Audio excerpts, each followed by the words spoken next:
Hello guys, আজকে আমরা যেটা পড়বো বা যে গল্পটা পড়বো সেটা হলো অল অ্যাবাউট এ ডগ। আজকে আমরা একটা গল্প পড়বো যে গল্পটা পুরোটাই একটা কুকুর সম্পর্কিত। শুধু এখানে কুকুর সম্পর্কিত নয়, গল্পটা মানুষের মানবিকতা, মানসিকতা এবং যে আইন, সেই আইনের মারপেচ এবং ধারা সম্পর্কে আমরা এখানে এই গল্পের মধ্যে পড়বো। তো এসো, আজকে যে গল্পটা পড়বো সেটা হলো অল অ্যাবাউট এ ডগ। লিখেছেন কে? এইজি গার্ডিনিয়ার। এইজি গার্ডিনিয়ার বলতে আলফ্রেড জর্জ গার্ডিনিয়ার লিখেছেন। এই গল্পের মধ্যে আছে কি আমরা সেটা পড়বো, সেটা জানবো এবং এই গল্পটা আমরা কিভাবে নতুন একটা কায়দায় পড়তে পারি সেটাই তোমরা আজকে দেখবে।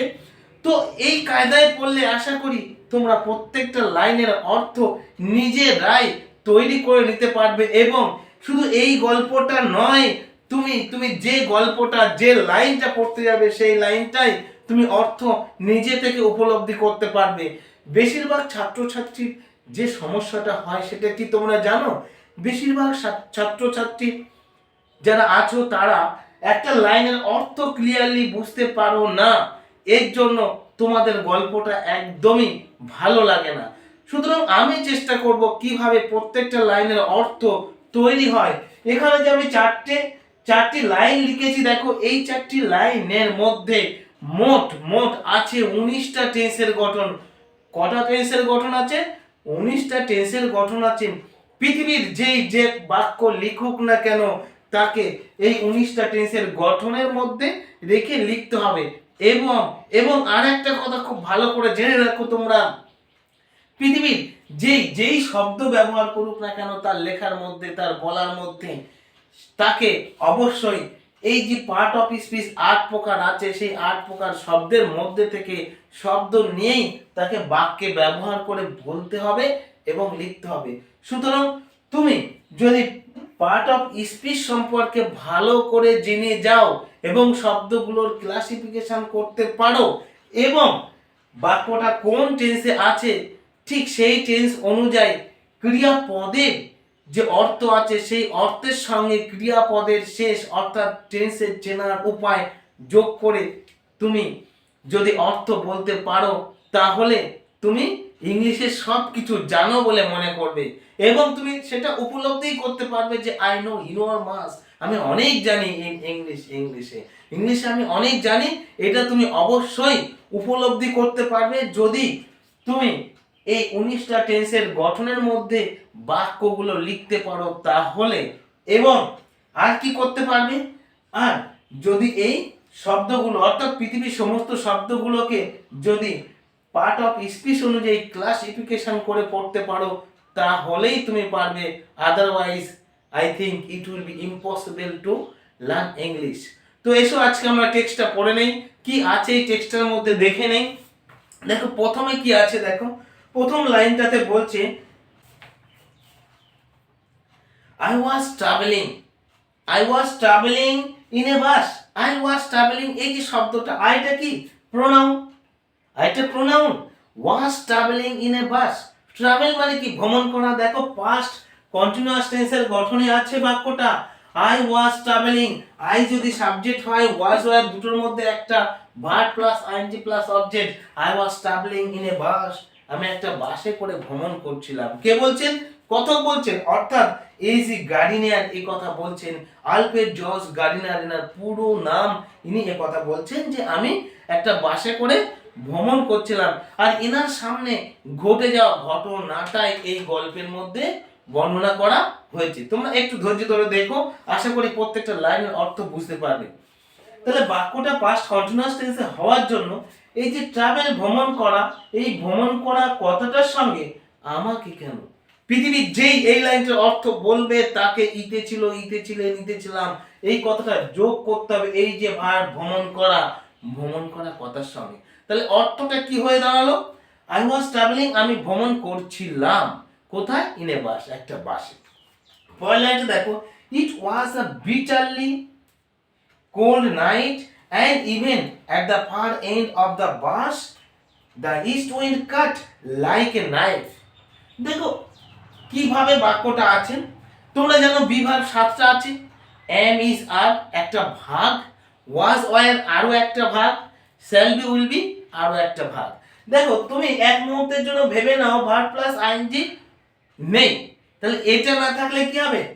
এটা না থাকলে এরকমটা হবে ইট ওয়াজ, এটা ছিল, ওয়াজ মানে ছিল, ছিলেন, ছিলাম, ইট ওয়াজ এটা ছিল, কি ছিল? আ বিটারলি কোল্ড নাইট, প্রচন্ড ঠান্ডার একটা রাত্রি, এন্ড ইভেন এমনকি at the far end of the bus, একদম বাসের শেষ প্রান্ত পর্যন্ত, the east wind cut like a knife. East wind পূর্ব দিকের বাতাসটা কাট, কাট মানে কাটা, কাট কাট কাট, তিনটি একই, তাহলে কি পাস্ট ইনডিফিনাইট টেন্স, নাহলে east wind third person singular number S বা এই যুক্ত হতো, প্রেজেন্ট ইনডিফিনাইট টেন্স হতো। যেহেতু যেহেতু এটা ভি2 করে আছে, অর্থাৎ ভি2 হিসাবে আছে, ওর জন্য এর অর্থ কি হবে? The east wind cut like a knife, একটা ছুরির মতো কাটলো। পাস্ট ইনডিফিনাইট টেন্সের গঠনের মধ্যে বাক্যটা আছে। দ্য বাস স্টপড, তোমরা জানো স্টপ মানে থামা, তাহলে এখানে কোন টেন্স হচ্ছে? দ্য বাস সাবজেক্ট, স্টপ থামা, থামা কথার সঙ্গে ললিলাম ততে তাম, এতগুলোর মধ্যে একটা যোগ করে তোমাকে অর্থ বলতে হবে, যেহেতু পাস্ট ইনডিফিনাইট টেন্সে আছে ওর জন্য। দ্য বাস স্টপড, বাসটা থামলো, অ্যান্ড এবং two women and a man got in together, দুজন মহিলা অ্যান্ড এবং একজন মানুষ, অর্থাৎ একজন পুরুষ মানুষ বাসের মধ্যে একসঙ্গে ঢুকলেন। এই একসঙ্গে টুগেদার, টুগেদার শব্দটা কি? টুগেদার শব্দটা অ্যাডজেক্টিভ, একসঙ্গে ঢুকলেন। অ্যান্ড এবং fill the vacant place, filled মানে কি? পূর্ণ করা, ফিল পূর্ণ করে দিয়েছিল দ্য ভ্যাকান্ট প্লেস, ফাঁকা জায়গাটা, অর্থাৎ বাসের যে সিটটা খালি ছিল বা যে সিটগুলো খালি ছিল সেই খালি সিটগুলো পূর্ণ করে দিয়েছে। The younger woman carried a little Pekingese dog, the younger woman carry, carry মানে বহন করা, ওটাই ভার্ব, অর্থাৎ পার্ট অফ স্পিচের এই পার্টটা ভার্ব, তাহলে ক্যারি বহন করা। এই ভার্ব হলো বহুরূপী একটা শব্দ, তোমাদের জানতে হবে কোন শব্দটা বহুরূপী। ভার্ব হলো বহুরূপী, ভিন্ন জায়গায় ভিন্ন রূপ ধারণ করে এই ভার্ব। এখানে তো ক্যারি বহন করা, তাহলে কি ক্যারি, ক্যারিড, ক্যারিড, এখানে তুমি 2 নাম্বার হিসেবে ধরবে না 3 নাম্বার রূপ হিসেবে ধরবে, অর্থাৎ পাস্ট ফর্ম হিসেবে ধরবে না পাস্ট পার্টিসিপেল ফর্ম হিসেবে ধরবে, সেটা তোমার ব্যাপার। না না না বাবা, এটা তোমার ব্যাপার না, এটা সিস্টেম আছে, দেখে নাও। কখন তুমি, যেহেতু past form past participle form একই, ক্যারি ক্যারিড ক্যারিড, কখন তুমি 3 নাম্বার রূপ হিসেবে ধরবে আর কখন 2 নাম্বার রূপ হিসেবে ধরবে, দেখে নাও। যদি যদি কোনো ভার্বের আগে হ্যাভ ভার্ব থাকে তাহলে সেটা 3 নাম্বার রূপ হিসেবে আসবে। কখন আসবে? যদি হ্যাভ ভার্ব থাকে, অর্থাৎ তিনটি যে পারফেক্ট টেন্স আছে, present perfect, past perfect, future perfect, এই তিনটি পারফেক্ট টেন্সের কোনো না কোনো একটার মধ্যে মিলবে। এখানে দেখো এই বাক্যটা পাস্ট ইনডিফিনাইট টেন্সের গঠনের মধ্যে মিলেছে, তাহলে কি হলো? দ্য ইয়াঙ্গার ওম্যান ক্যারি বহন করা, ক্যারিড বহন করেছিলেন, আর পিকিনেস ডগ একটা পিকিনেস ডগকে বহন করেছিলেন। তারপরের লাইনটা কি বলছে দেখো, the conductor came in and took their fares, conductor come মানে কি? আসা, কাম মানে আসা, দ্য কন্ডাক্টর কেম, কেম এসেছিলেন, অ্যান্ড টুক, টেক মানে কি? নেয়া, টেক টুক টেকেন, টুক 2 নাম্বার রূপ, তাহলে ভার্ব রূপ পরিবর্তন করছে না? ভার্ব রূপ পরিবর্তন করছে। অ্যান্ড টুক দেয়ার ফার্স, এবং তাদের কি নিয়েছিলেন? ভাড়া নিয়েছিলেন। পরের লাইনটা দেখো, পরের লাইনটাতে কি বলছে দেখো নাও,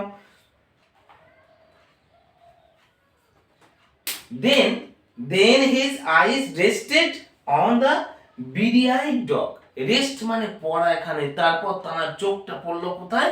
ওই যে beady-eyed dog, অর্থাৎ পুঁতির ন্যায় বা পুঁতির মতো চোখ আওলা, ছোট ছোট চোখ যুক্ত যে কুকুরটা ছিল, সেই কুকুরটার উপরে তানার কি পড়লো? তানার চোখ পড়লো। এইবার দেখো কি বলছে, I saw trouble was coming, I বলতে কে? আই বলতে কথক এডি গার্ডিনিয়ার, কথক বলছেন বা লেখক বলছেন, আমি দেখলাম সমস্যা উপস্থিত হচ্ছিল। সমস্যা, ট্রাবল মানে কি? সমস্যা, কামিং অর্থাৎ সমস্যা যে আগন্তুক বা আগমন করছে, এটা কথক লক্ষ্য করলেন। This was the opportunity for which the conductor had been waiting, এটাই ছিল।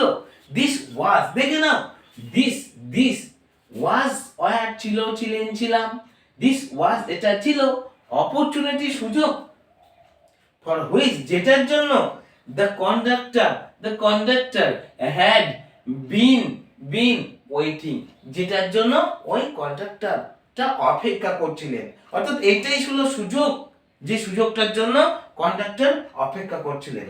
and he intended to make the most of it.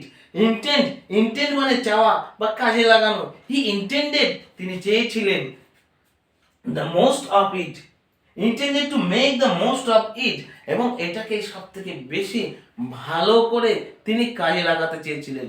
অর্থাৎ কন্ডাক্টর এই সুযোগটাকেই কাজে লাগাতে চেয়েছিলেন। অর্থাৎ যাত্রীদের মধ্যে কোনো একটা ত্রুটি দেখবেন এবং তাকে বলবেন তুমি উপরে চলে যাও, তোমাকে এই বাসে যাওয়া হবে না, ঠিক এইরকম একটা সুযোগ কন্ডাক্টর পেয়েছিলেন। পরের লাইনটা দেখো, I had marked him as a type who had a general vague grievance about everything. I had marked, দেখো, I had marked, লক্ষ্য করেছিলাম, আমি তাকে লক্ষ্য করেছিলাম একজন মানুষ হিসাবে। who had, দেখো, who had মানে কি, ঠিক had মানে ছিল, ছিলেন, ছিলাম এরকম না, had মানে ছিল। who had যার ছিল, জেনারেল ভেগ গ্রিভেন্স, মানে কি, আরে বাবা, গ্রিভ মানে দুঃখ দেয়া, GRIEVE, গ্রিভ দুঃখ দেয়া, তার নাউন ফর্ম এই ভার্ব থেকে তৈরি হয়েছে নাউন। গ্রিভেন্স দুঃখ বা ক্লেশ, তার সব কিছুতে ছিল একটা ক্লেশ, অ্যাবাউট এভরিথিং, সব কিছু সম্পর্কে একটা ক্লেশ বা দুঃখ, একটা বিক্ষোভ বা একটা রাগ ছিল তার। He seemed to have a particular grievance against the passenger. He seemed, তাকে মনে হয়েছিল, seem মানে মনে হওয়া, indefinite tense, he seemed, তাকে মনে হয়েছিল, who had যার ছিল, কি ছিল, তাকে মনে হয়েছিল, who seemed to have a particular grievance, যার ছিল একটা বিশেষ grievance মানে কি, রাগ বা ক্লেশ, against the passenger, ওই যাত্রীদের সম্পর্কে একটা কি ছিল, রাগ বা বিতৃষ্ণা ছিল বা ক্লেশ ছিল। এই গ্রিভেন্সটাই একটা ইম্পর্টেন্ট শব্দ, যেটা ভার্ব থেকে তৈরি হচ্ছে, লিখে নাও। গ্রিভেন্স মানে ক্লেশ বা দুঃখ। হু কেম, যারা আসতো বা যারা এসেছিল, কাম মানে কি, আসা, কাম ভার্ব এরকম করে রূপ পরিবর্তন করে। হু কেম, যারা এসেছিল, and sat in the bus, এবং বসেছিল কোথায়, বাস, ওই বাসের মধ্যে, while মানে যখনই কি করছিলেন, যখনই হি শিভার্ড অ্যাট দ্য ডোর, অর্থাৎ ওই কন্ডাক্টর যখন বাসের দরজায় গেটের ধারে শীত করে কাঁপছেন, ঠিক তখনই তারা এসেছিল এবং বাসের যে ফাঁকা সিটটা ছিল সেটাতে বসে পড়েছিলেন, যেটাতে বসার জন্য হয়তো অপেক্ষায় ছিলেন বা মনে মনে চেয়েছিলেন যে আমি ওই সিটটাতে বসবো, একটু আরাম করে যাব। তোমরা দেখবে দূরপাল্লার বাসগুলোতে কন্ডাক্টরের জন্য আলাদা করে সিট থাকে, সেখানে কোনো যাত্রী বসতে পারেন না, বসেন না, যদি কন্ডাক্টর না সম্মতি দেন।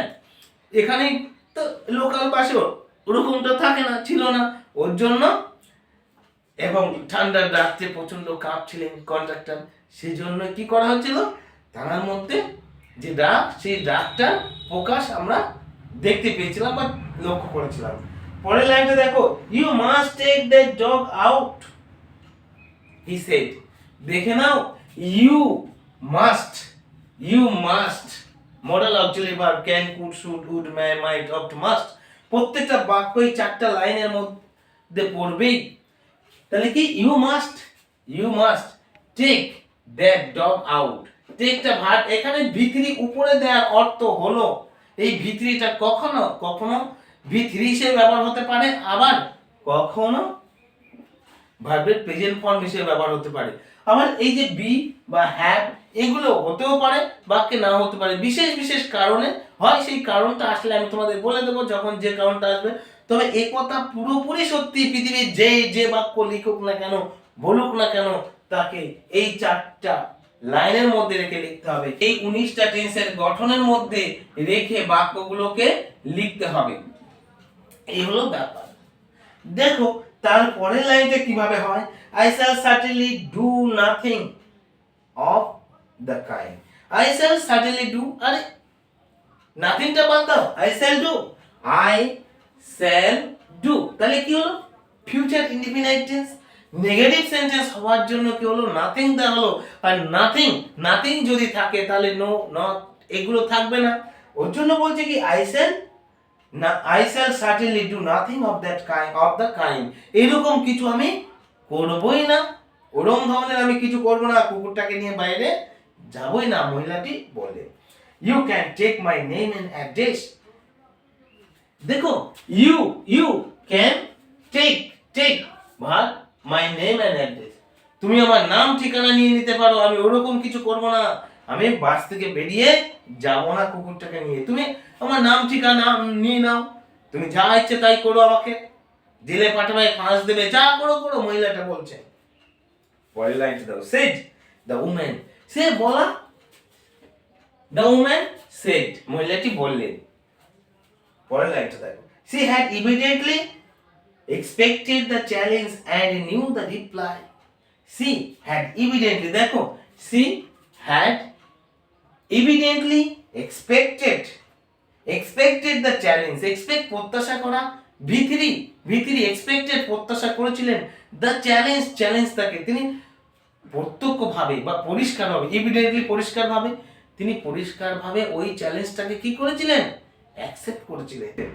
and knew the reply, no মানে কি জানা, knew known, দেখো and knew the reply v2, অর্থাৎ পাস্ট ইনডিফিনাইট টেন্সের গঠনে বাক্যটা আছে, he knew the reply, তিনি এই রিপ্লাইটা জানতেন।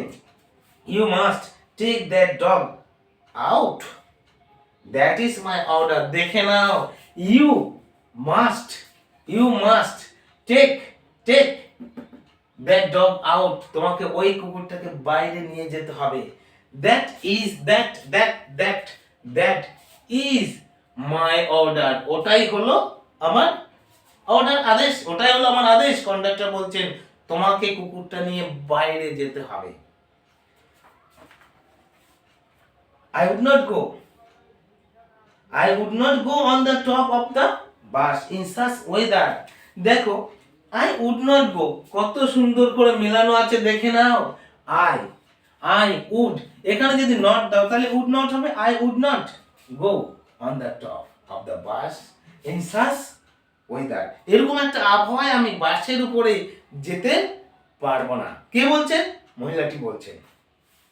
It would kill me, দেখে নাও it would kill me, মিলছে প্রত্যেকটা বাক্য, মিলছে না তুমি আজকের জন্য নয় সারা জীবন ধরে মেলানোর চেষ্টা করবে।